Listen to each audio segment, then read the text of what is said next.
All right. Well, welcome everyone to our college financial award letter and presentation.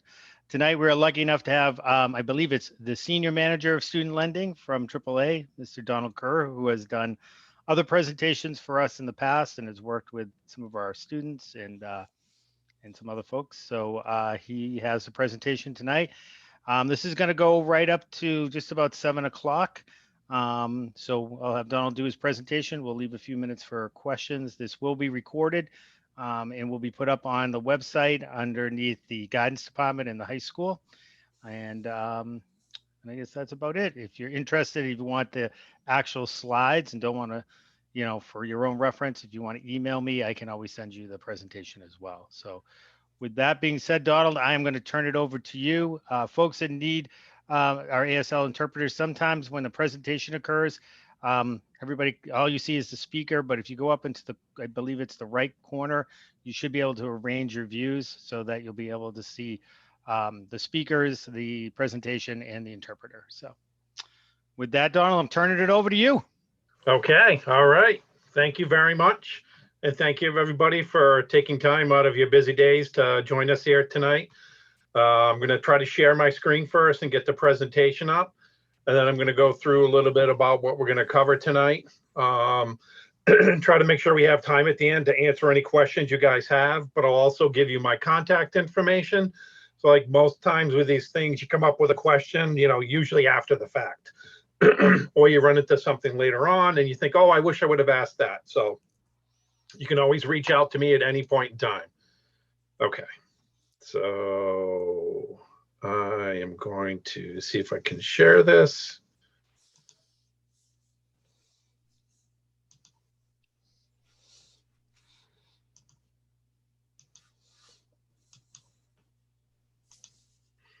Okay, can everybody see the presentation?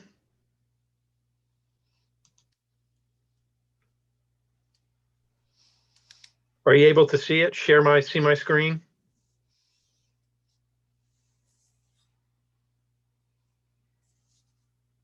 I'm going to assume that's a no. I thought I was off mute. I'm sorry. Yes, we can see you. Okay, you could. All right, perfect. Yep, thank you. Sorry about that. Sure everybody could see it. Okay, great. But we lost you on video. We don't see your video.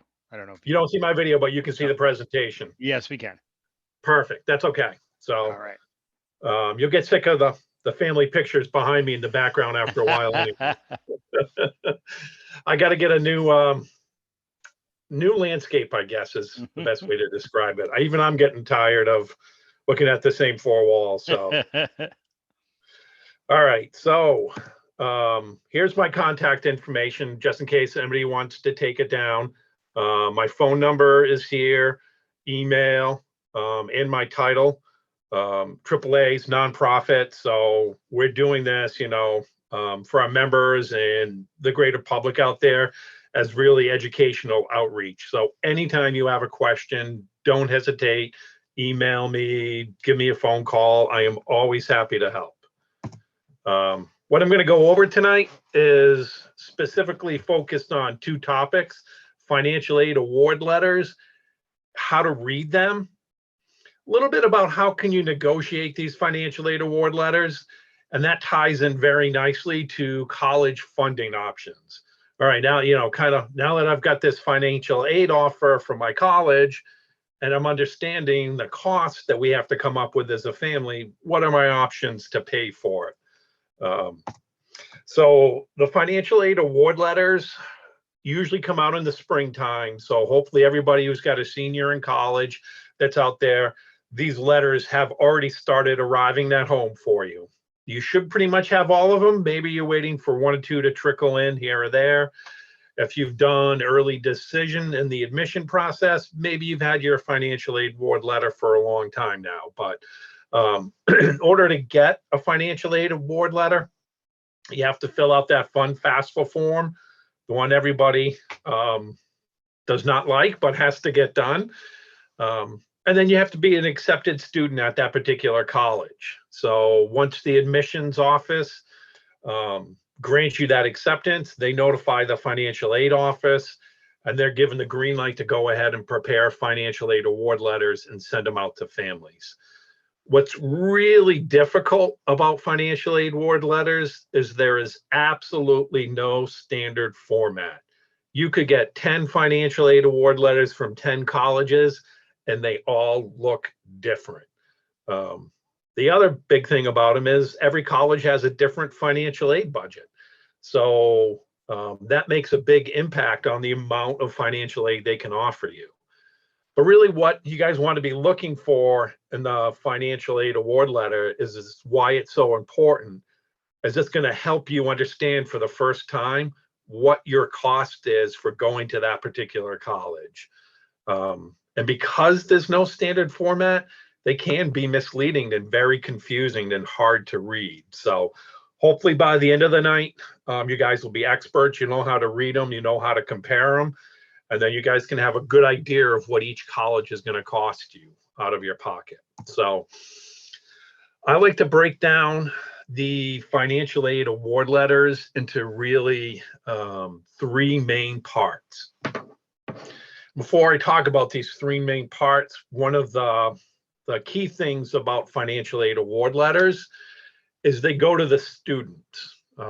So you're always going to get a hard copy in the mail that comes to the house, but a lot of time the first place you're going to see a financial aid award letter, it could be emailed directly to the student, or it could be on, if the student has created an account at the college, it could automatically be in their student portal already. So check those places if you haven't received one in the actual mail yet. Have the student look at their email. If he's anything like my student, you know, he ignores all the financial aid and all the correspondence from the school and focuses on the other stuff. So that's just a good tip on where to go to look for a financial aid offer. So, Don, I was going to say, this is for those folks who have not had a college student. This is the first time I think everybody really begins to realize how much goes to them, and everything now, you know, they're treated as they're the adult. And as you said, most of them ignore that. So it's kind of the first taste of what the rest of the 4 years is going to be like for most folks. Yeah, it's a hard realization sometimes. They completely correspond with the student. I recently tried to contact my own financial aid office where my son's going to school, and they even refused to reply to my email because it wasn't coming from the email at the school. So that's a very good point. And it affects a lot of different things, not just financial aid, but everything that you would normally take care of as a parent or want to help your child out with. The colleges absolutely treat them as an adult. So I'm starting off here with this example of a financial aid award letter. This is what I call my bad example. I thought it was a great place to start because this is, to me, how some of these letters can be very confusing. So what I like to do is I like to break this down into really kind of 3 main parts. The first part is what we call the costs. That you're going to see up here. It's important to know these are estimated costs, but they really break down to 2 types of things: tuition and fees and room and board. These are things that are called direct cost or billable costs. These are things you're actually going to get a bill for. It will come in the mail June or July, and that's what's going to be on there. The other part of their estimated costs are things like books, materials, supplies, travel, miscellaneous, and computer. All of this stuff, these are not billable costs. You're not going to get a bill for these 3 items. You know, you may spend $2,000 on travel. You may spend $500 on travel. You could spend $3,000 on travel. They're trying to give you an idea of some of these expenses. Computer, maybe you just bought your senior a brand new computer. They're not going to need to go buy another one. So when you're looking at estimated costs, try to break it down by these first 2 items, which are going to show up on the bill: the fees and tuition and room and board. The other ones you can take out of the equation if you want, or you can leave them in. And we'll talk about some some tricks for that later. But it's also important to notice these are estimated costs. You look at room and board, they're putting this number out here. But when you're going to sign up after May 1st, you've made your deposit and you're going to go sign up for your room and your meal plans, they may give you 3 or 4 options for rooms. They could give you 3 or 4 options for meal plans, and they all have different costs. So this is just kind of an estimated idea, but it does help out. So those are really where the costs are going to be. The next main part of a financial aid award letter is what I call self-help aid. It is considered financial aid, so it does show up on these award letters, but they are really these types of things, loans. So you'll see the subsidized and unsubsidized loans are going to be the most common. And because it's a loan, it is money you have to repay back. So that's what I call self-help aid. You're helping yourself with these loans to pay them back. They're good loans. They're from the federal government. They have great rates, great terms, great conditions, but they are loans nonetheless. The last part that you'll see down here for me, which is one of my pet peeves that you see under self-help aid, is this federal work study program. So this is a job, just like any other job. Student does his hours, gets his paycheck. But most importantly, from what you're going through right now, this is money that the student is going to earn throughout the year. The bill is due before the student even reports to campus and gets there. So it's self-help aid, but it's not going to be used to pay the tuition bill. So that's another very important part to know, that self-help aid. By looking at it, anytime you see loans listed here by the subsidized or unsubsidized, and even the federal work study, that's in another type of category. Then there's the Sorry good to interrupt. category. One other thing too, the work study, that money is not guaranteed. Hours are not guaranteed. I learned that the hard way with my son. So that's an estimate as well. But if they don't have the work, or they have more students than they need, they may only make $1,000, not $3,000. Yep. And call it what it is, right? It's movie night money, date night money, pizza money, laundry money. It never goes to pay the tuition bill. The students don't get their paycheck and run down to the financial aid office or the bursar's office and turn it over to them. So it's good, but I always say, when you're looking at these things, just cross it out, scribble it out. The other part that's really good about this is the self-help, the free money. So anytime you see these terms, scholarships, grants, here's another grant and another scholarship, those are all good. This is what I call true aid. It's the free money, stuff you do not have to pay back. So that's the stuff you want to be able to separate out, most importantly, when you're comparing these different offers. So why I think this is such a bad award letter is, if you look at it pretty quickly, you can go, wow, it's going to cost me $38,400 to go to this particular school. And then you come down here and you say, they're giving me $28,400 in aid. You're thinking, oh, I only got to come up with $10,000. That's not too bad. But you back out this federal work study program, now you're up to 13,000. And if you take these as loans, right? Say, assume whatever this net cost is down here at the bottom, you were planning to borrow that $10,000 because you didn't have a 529 savings plan saved up. You're not able to write the check for the amount. So your plan was to borrow a student loan. You look at this and go, hey, I'm at $10,000. That's not too bad for a student loan. When you go back in, add in this federal work study program and these particular loans that they have listed here, now you're really talking about, in that freshman year, having to borrow a total of $20,000 in loans. The $7,500 they're giving you here, plus another $3,000 in the work study program, because you got to pay the bill. So this one is very misleading, but I like it because it shows the parts of the award letter pretty clearly. They do break it down by fall and spring, and then a total that's out here. Most schools will do this. Other schools will add other parts of the award letter. They might mention what your EFC was, your expected family contribution, the number you disagree with that came off the FAFSA form, and they may have additional wording around it.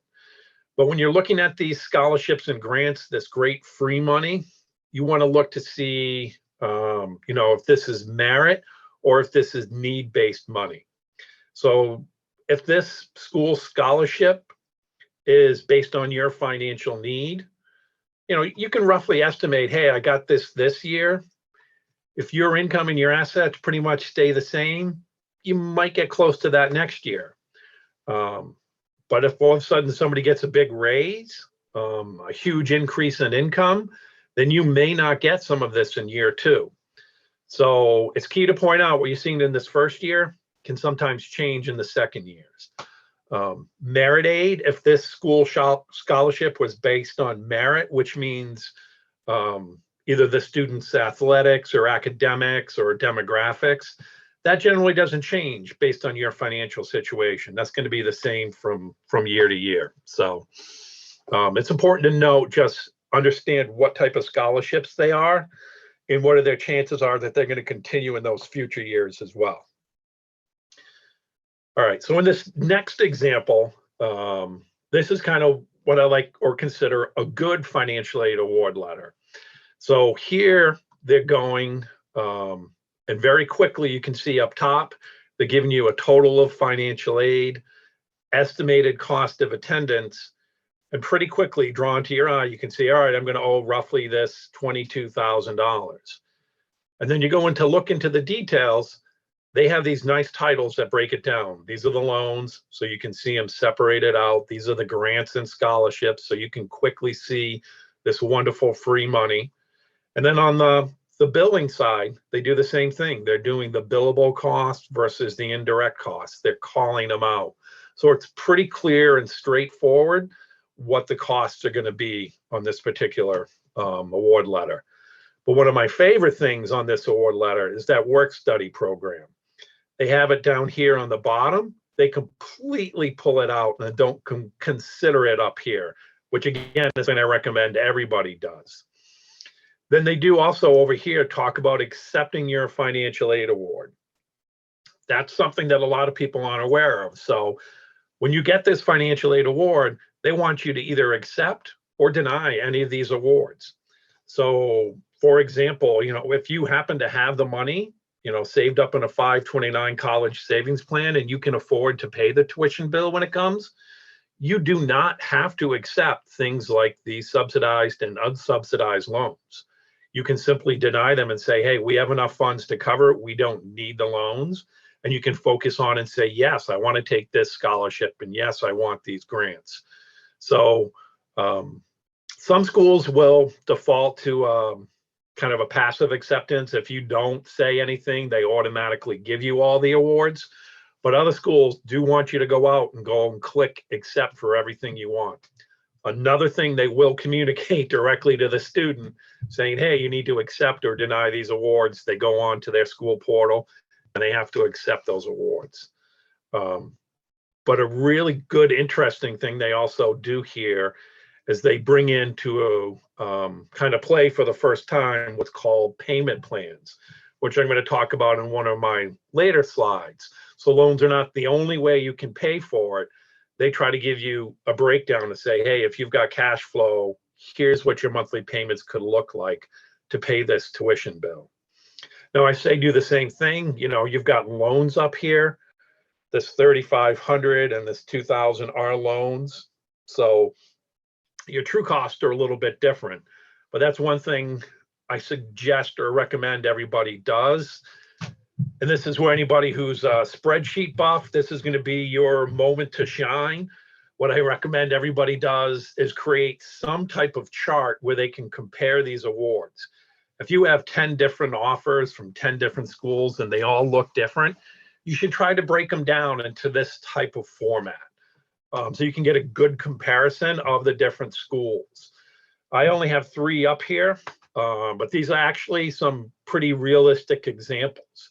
So you should always write down whatever they're putting on that award letter as a total estimated cost. And you can do it either way, just based on the billed or the non-billed costs. just be consistent and do it the same way for all 3 schools that you're doing it. The next thing you should do is total up any of that free money they're giving you, scholarships, grants, and awards.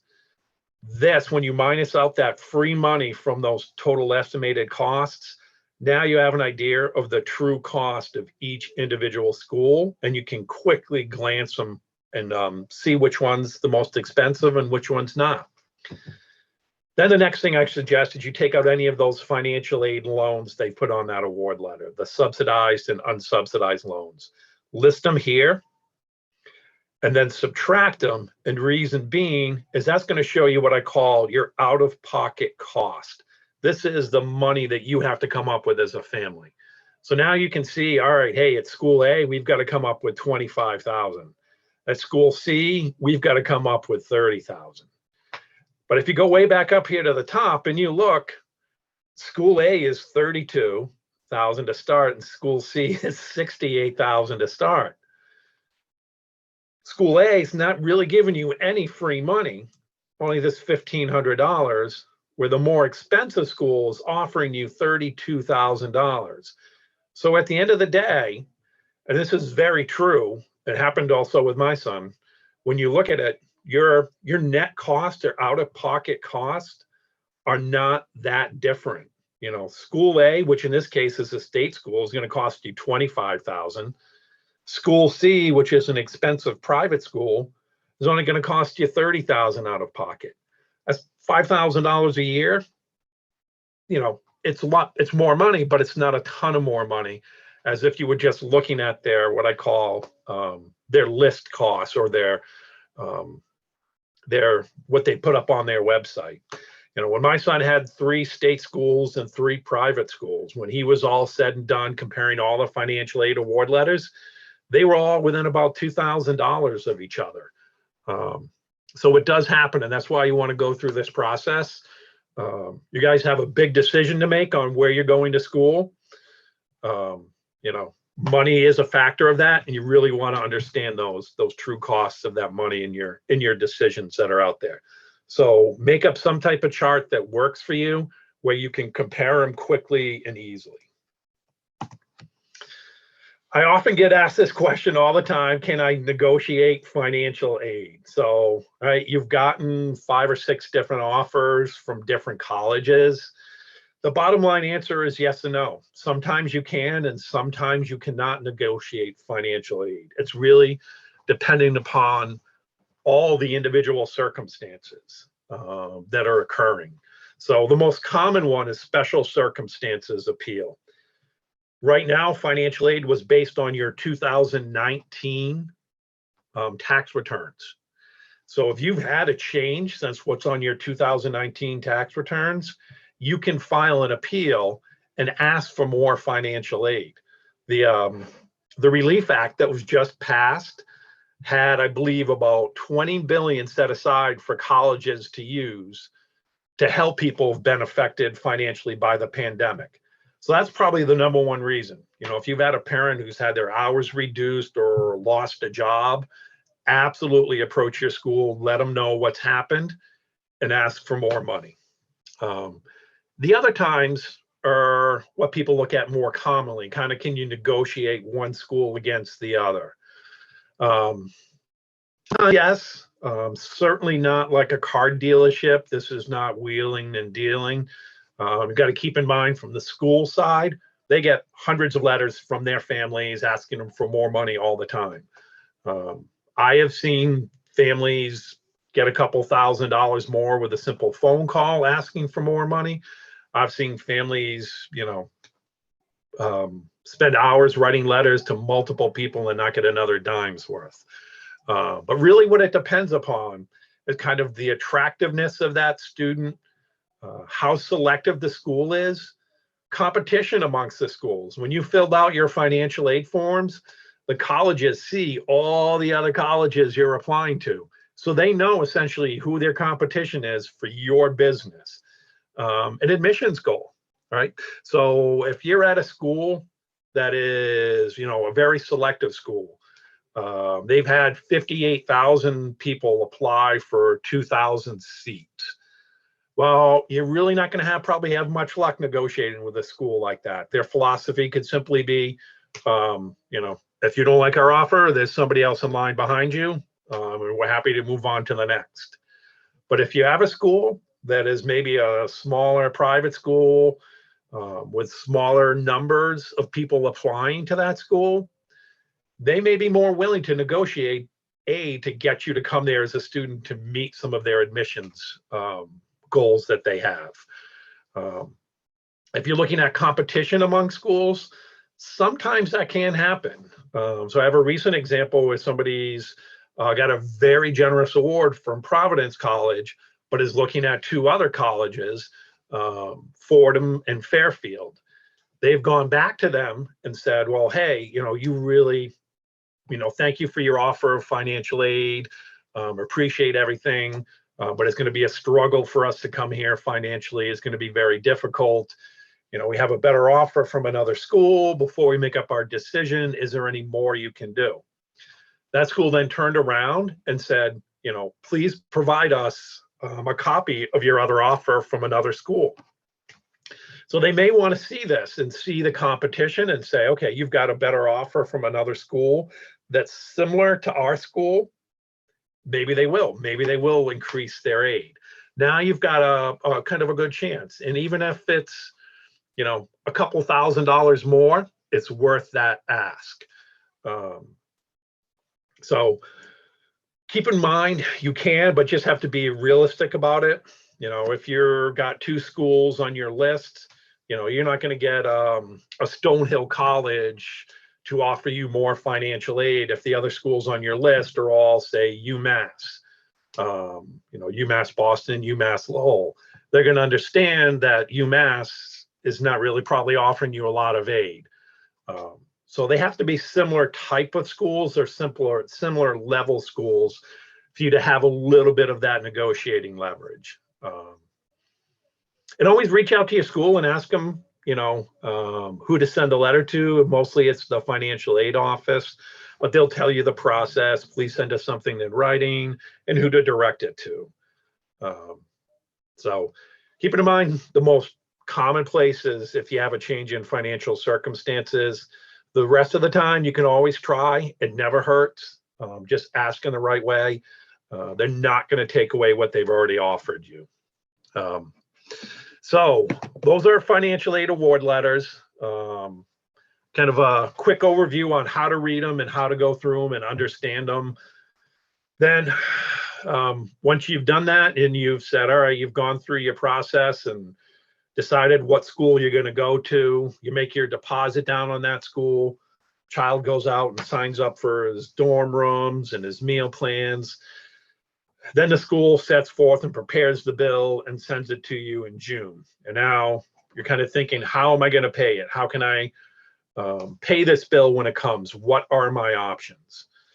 I kind of have these core principles that I talk about on ways you can pay that tuition bill. Past income is really from savings, college funds, anything you've done to save up. Hear from a lot of families these days, the minute that child is born, they rush out and open a 529 savings plan and ask the grandparents and everybody else, instead of birthday presents, send in payments directly into the 529 savings plans, make contributions. Present income, tuition payment plans, which we kind of saw in that award letter earlier, are a great way to use that monthly cash flow. And you'll be surprised how much monthly cash flow you have sometimes. You think, oh, I have a kid going off to college, I'm not going to have any cash. But once they leave the household, you find your monthly bill, you have a little more wiggle room. Certainly your grocery bills go down. Utility bills can sometimes go down. Sometimes you find yourself with a little more cash flow and you're kind of surprised. The big one everybody looks at is future income. These are the loans, federal student loans, private student loans, home equity. What are your different loan options to help pay the bill? And then future tax credits. Everybody should be aware of those. I am certainly not a tax professional, so I'm not going to go into these in great detail. But if you do your own taxes through TurboTax, like I do, they actually ask you if you have a student in college, and they'll walk you through all the credits themselves. If you have an accountant who does them, just let them know you have somebody in school. They'll certainly make you aware of them. Or if you're really into taxes, you can research them your own under IRS publication 970. They have all the different tax breaks that are out there for you. Okay, so when you're looking at your college funding options and how are you going to pay that bill, always use that lowest cost resource first, which are those federal loans, the subsidized and unsubsidized loans. So if you don't have that savings, that first bucket we talked about, if you don't have a whole bunch of money set aside and you know you're going to have to borrow, make sure you borrow those federal loans first, because they're the lowest cost resource. And don't be afraid to use a different combination of resources. You do not have to look for, a one solution or one size fits all. You can mix and match your funding solutions to pay the tuition bill any way you want. If you're going to look at loans, apply for them early. I'll talk a little bit about the timing later, but you want to give yourself plenty of time to compare and shop the different loans that are out there. If you're waiting to the last minute, I see so many people fall into that trap and they have to take the very first loan that they go out and explore just in a panic to get that tuition bill paid. And evaluate it from year to year. You're going to have to go out and apply for a financial aid every year. Every year you're going to get a financial aid award letter, and then every year you're going to get a bill, and every year you got to worry about how you're going to pay for it. And it's okay to change those options from year to year. Sometimes it's in your best interest because rates change from year to year. Long-term view is something a lot of families who have multiple kids need to pay attention to.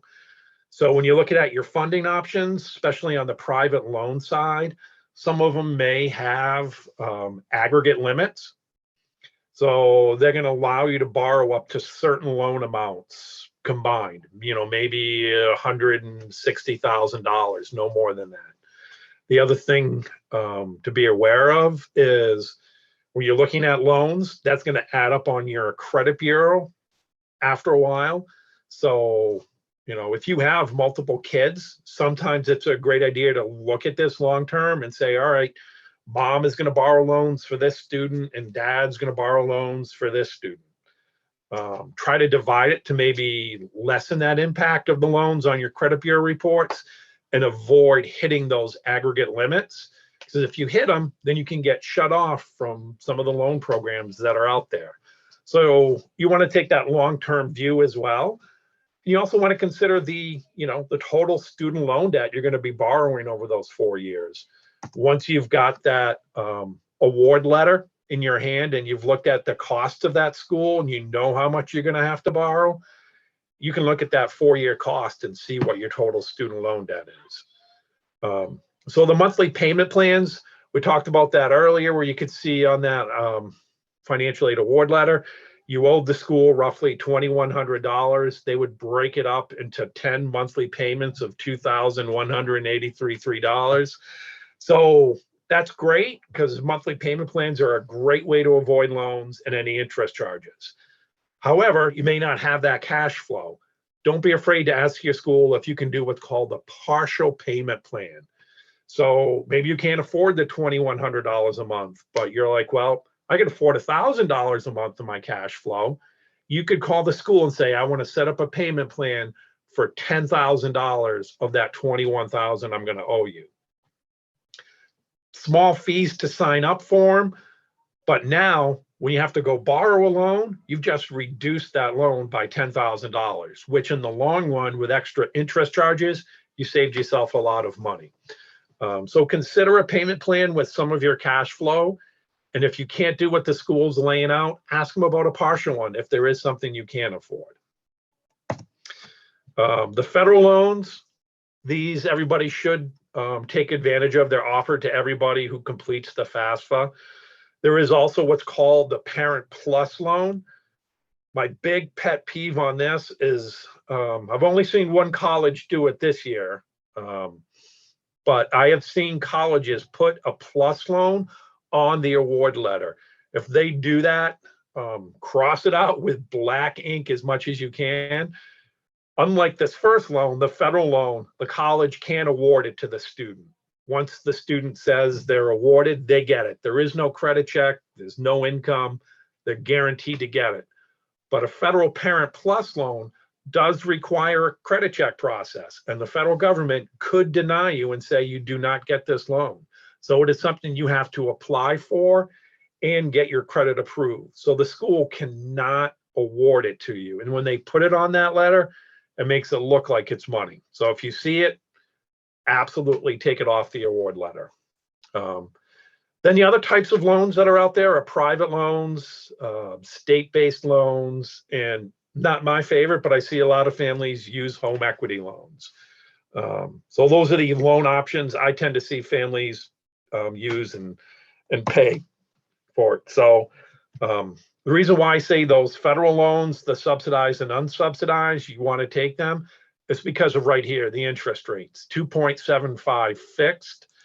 That's a really good interest rate. That's for the current academic year people are in. Right now, I don't know what the rates are yet for the upcoming year that's going to begin in the fall. They'll probably get announced around June is when they get published. People like myself, I might know a little bit earlier around May.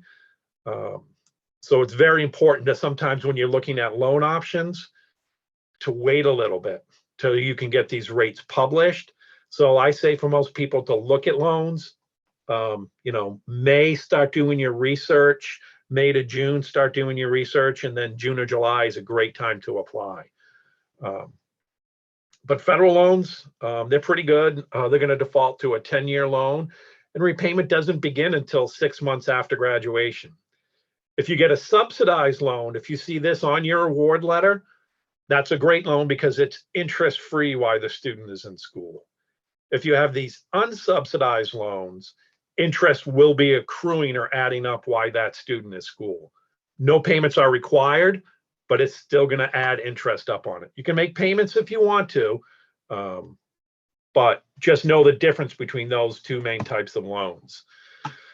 Why do you have to look at other loans if that's such a good loan? Because they don't give you a lot of money. So freshmen are going to get a maximum of $5,500, sophomores $6,500, and juniors and seniors are going to get $7,500. So everybody who's got a freshman going off to college next year, everybody will see on the award letter at least a $5,500 unsubsidized loan. Some of you may see a little bit of both. This could be broken up to subsidized and unsubsidized. It's not a lot of money, and that's unfortunately why you have to look at some of these other loan options.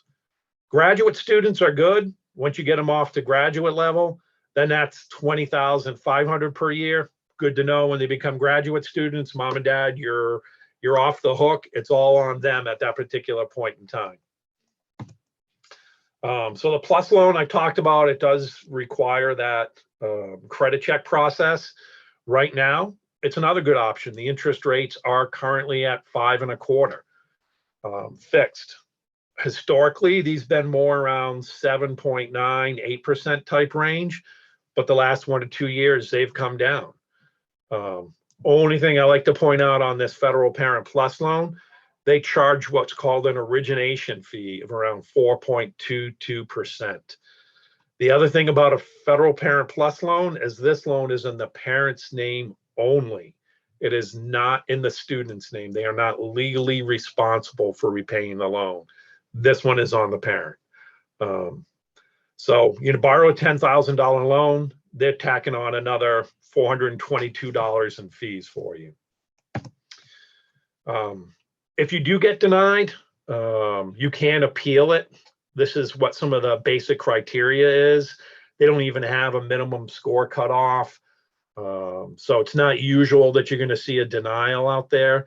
They're looking for really major derogatory items. In fact, you can be unemployed and the federal government would still approve you for a plus loan. But in the rare case that you do get denied, you have your choices. If you only need a small amount of money, such as the $4,000, what happens if you're denied for a Parent Plus loan? is the subsidized and unsubsidized loans that are in the student's name, it gets increased by $4,000 to $5,000. That's a great thing if that's all you need. It can sometimes maybe just put you over the top and get that bill paid. But you can always add endorsers and appeal them. The federal government's unique is they'll let you appeal their decision when they deny you. And on average, I see about 50% of the people that try to appeal loans are successful and get their credit decisions overturned. So when you look at private student loans, lots of things you should look at. So now private student loans, you're going to have the student as the primary borrower and a parent as a co-borrower. These are going to be traditionally underwritten loans. So now your approval or denial is going to be based on income and credit. So they're going to have minimum score cutoffs. They're going to do debt to income ratios, typical things everybody looks at. But now they're going to offer variable or fixed rates. Most private lenders do not have that origination fee. And what they do is they'll try to offer you some type of benefit to entice you to apply for their loan. They do generally offer flexible repayment terms where you can do immediate repayment on the loan while the student's in school, interest-only payments while they're in school, and you can do deferred payments as well, where you're not paying anything till 6 months after graduation. But again, that interest is adding up. And then they allow you to choose your terms, 7, 10, or 15-year term loans. So probably what's noteworthy about private student loans the most is that they're going to give you an interest rate based on all these factors. So based on your repayment choices, the length of the loan, the strength of your credit, and your income. They're going to look at all those factors, put them into a wonderful mathematical formula, and come out and say, here's the interest rate we're offering you. Very, very broad ranges of interest rates. So for example, today you could get a variable interest rate from as low as 1% to as high as 9.5%. Fixed rates, you could be as low as 4%, as high as 10.5%. So what they do on the private student loans is you've got to go through an initial credit check or a pre-qualification online, and then they're going to give you an interest rate quote. So you do an initial application. Hey, great, this company's offering me 1.5% variable rate. I love it. I'm going to move forward with the loan. Or they come back and say, hey, we're going to offer you 9.5% fixed rate. And you say, hey, well, no, thanks. I'm going to go shop around. I'm going to see if I can find a better rate. Most private student loans have that process, but those are the things you want to look for. Are they offering you any benefits to entice you? And then do they have a pre-qualification where you can see what the actual interest rate is? Once you've done that process, now you can compare your options. You can go, oh, the Parent Plus loan is offering me this, and the private loan is offering me this. Now you can see what is the better option for you. There are things out there called state-based loans, such as the Rhode Island Student Loan Authority, or in Massachusetts, it's known as MEFA, Massachusetts Educational Finance Authority. These are a type of private loan, but they are nonprofits offered through state agencies. What's unique about them is they do bond financing versus just borrowing money from the Federal Reserve and then relending it to you like banks do. So very similar, income and credit based. They mostly offer only fixed interest rate options, no variable rate options. Their terms, you can still do immediate repayment and deferred payment, but they tend to be a little more limited. Sometimes they may only offer you a 10 or a 15-year option. They're great to look at, but their only drawback is because they do bond financing, they tend to have tighter credit. So sometimes they can be tougher to get approved for, but if you do, they're a great option. So look at sometimes a state-based loan.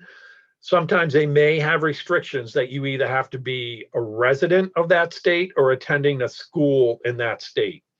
And not every state offers these, but I know in Mass we do, and in Rhode Island we do. So you have at least 2 options to look at there. But if you're sending your kid to a state out of school, you can look at that out of school states program as well to see if they have one. Home equity loans, again, I'm not a big fan of these, but a lot of people look at them.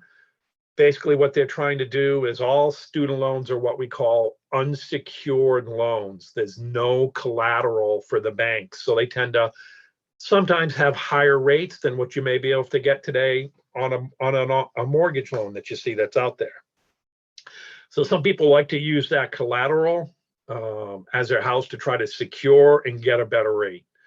I'm not a big fan of it because now if something happens, your house is on the line. Also, as a parent, you're the legal borrower, and it doesn't have as many flexible repayment options. It's immediate repayment. And then you have those long-term things you need to consider. Do you have enough equity in your house for 3 kids over 4 years? Can you be fair? Would you use up all that equity on one child and not have anything left for anybody else? So it's a good idea to look into the rates, but you've got to consider the differences of the repayment options and what's on the line if you go to a home equity loan. I like to say, save this as your ACE. You can always go to a home equity loan at any time and pay off a student loan in full, but you can't go the other way. Once you take it out, you're kind of locked into the home equity loan option.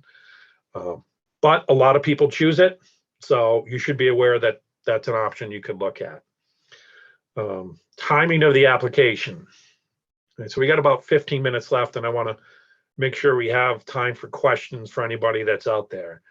But generally, from when you first apply for a student loan to the money shows up at the school, it's about 30 days to apply for it. The school gets notified during that 30-day time period, usually in about a week or less.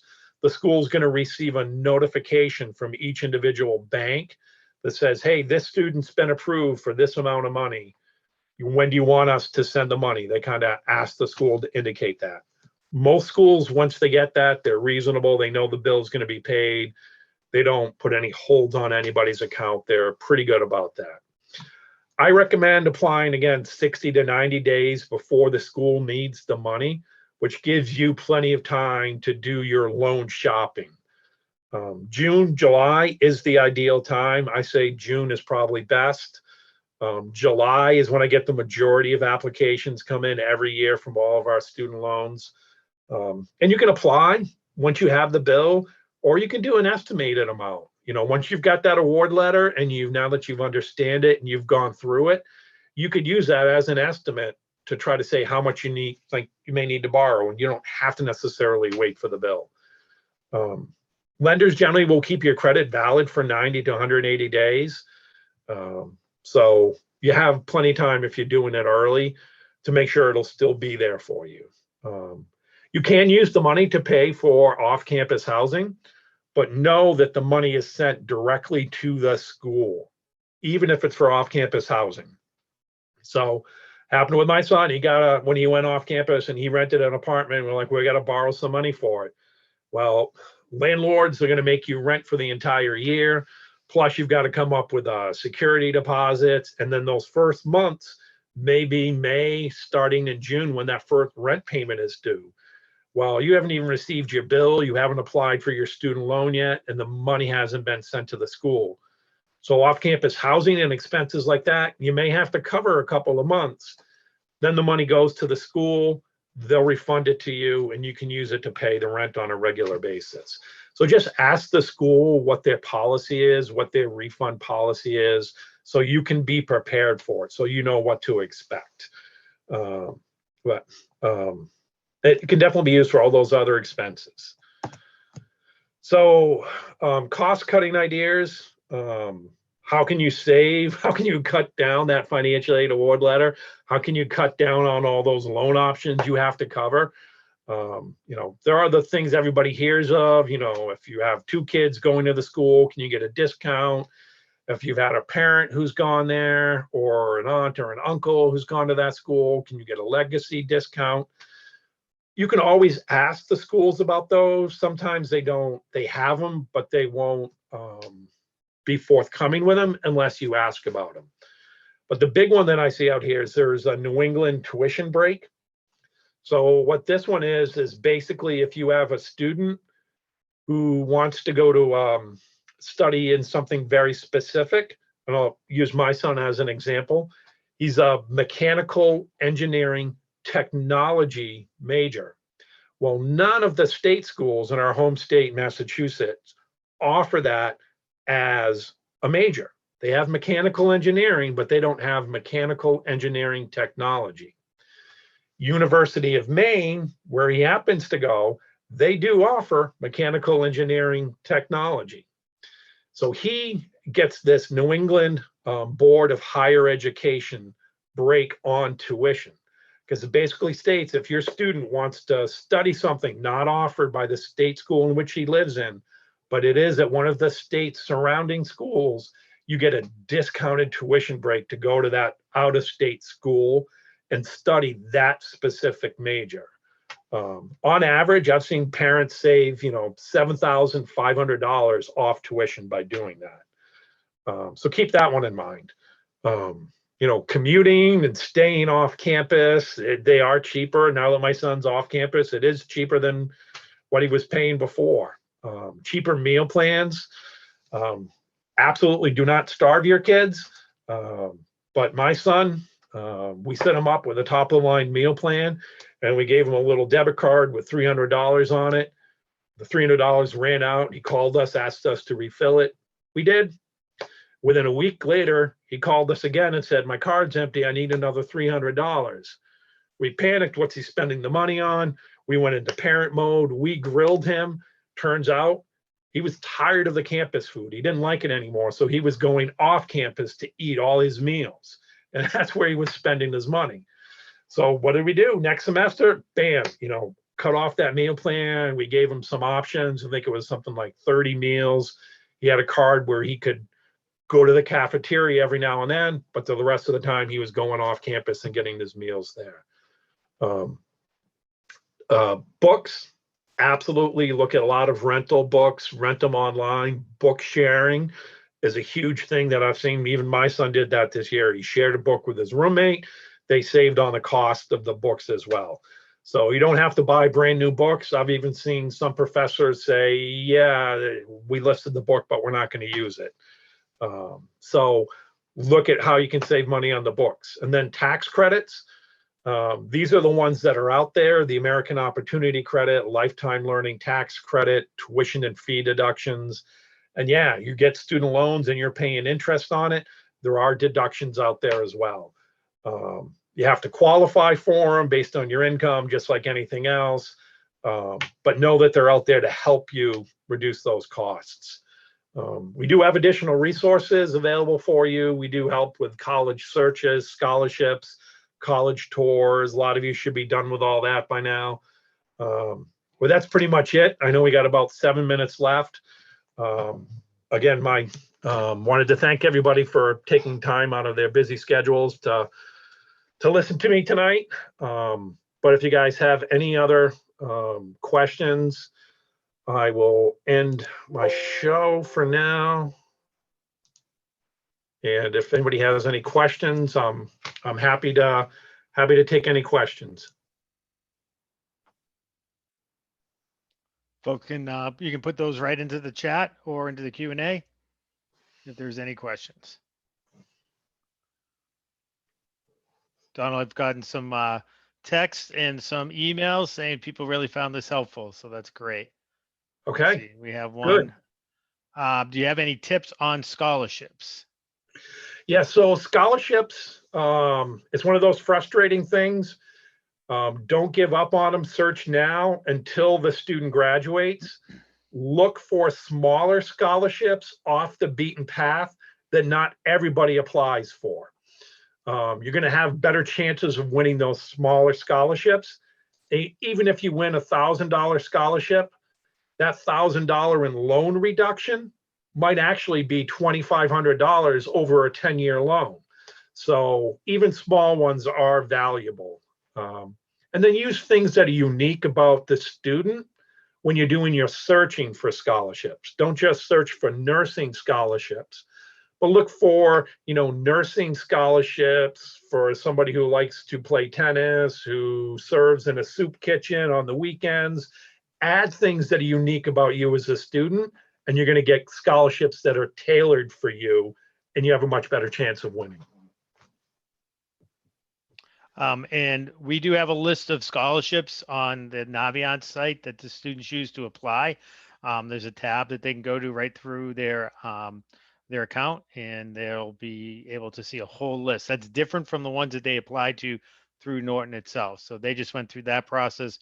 Those are all kind of local to Norton High School or Norton Community specific, but we have a whole bunch that are town, well, more state, community, Bristol, some national and even international scholarships up there as well. So those are all ones that have been vetted by us or by our the folks we work with.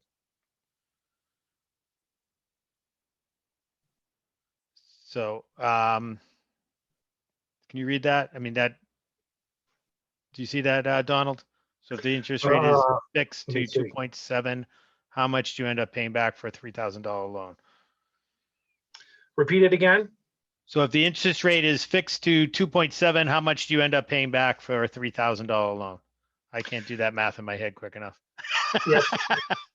So it's going to depend. So it depends primarily on your repayment options. You're going to defer that loan. That 2.75 is adding up for 4.5 years. And then it's going to depend on how long that repayment term is. You may have a 5-year loan. So you've only got another 5 years of interest to add up on top of that. If you're doing immediate repayment on the loan, you start paying on that right away, your interest charges on something like that are going to be very small. It's probably going to be a couple $100.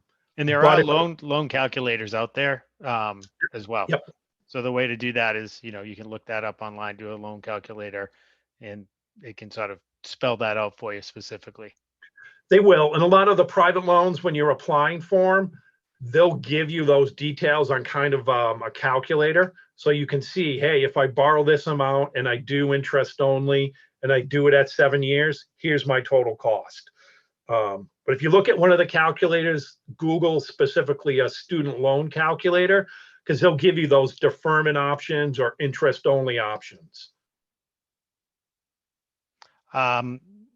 Somebody said, what are the best grants to apply for? You don't apply for grants. Those are awarded by the schools.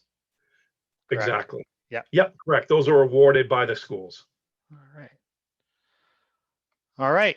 Well, I think we are unfortunately out of time. Oh, I think one more. Yep. Donald, I really want to thank you for taking the time meeting with us. And I know there were parents that couldn't come tonight, so it's great that we're able to record it. We'll get it up on the website. And I appreciate every time you come out. I've gotten really good feedback already. And thanks again. Oh, you're welcome. My pleasure. Thank you for having me. Have a good night, everybody.